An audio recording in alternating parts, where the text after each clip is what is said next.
கவிதா பலராமன் அவர்கள் மிக சிறப்பாக பேசினாங்க. ஸோ அவங்கள காண்டாக்ட் பண்ணணும்னு நினைக்கிறவங்க டிஸ்கிரிப்ஷனில் நம்பர் கொடுக்குறோம். அவங்கள காண்டாக்ட் பண்ணி நிறைய சந்தேகங்கள், நிறைய விஷயங்களை கேட்டு தெரிஞ்சுக்குங்க. நன்றிங்க.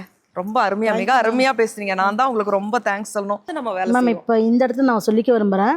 நான் வந்து பார்த்தீங்கன்னா 2020 24 வரைக்கும் இடிஐயில் பணியாற்றினேன். ஆண்டர்பிரினர்ஷிப் டெவலப்மெண்ட் இன்ஸ்டியூட் ஆஃப் இந்தியாவில் மதுரையினுடைய HCL அண்ட் ஆக்சென்ச்சர்னுடைய ப்ராஜெக்ட்ஸு.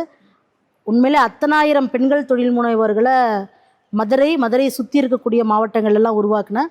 அதற்கு முன்னாடிலாம் வந்து பார்த்திங்கன்னா 5000 மீடியம் சைஸ் என்டர்பிரைசஸ்லாம் ஆடிட், அதாவது நிறைய பயிற்சிகள் கொடுத்துருக்கேன். அதை தாண்டி நான் வந்து டிஃப்ரெண்ட் செக்டார்ஸ்க்கெலாம் ஆடிட் எல்லாம் பண்ணியிருக்கேன்.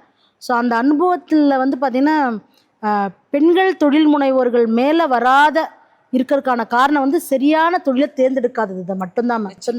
அது ஒன்று தான். அது சரியாக தேர்ந்தெடுத்துட்டாங்க அப்படின்னா அவங்களுக்கு வெற்றி தான்.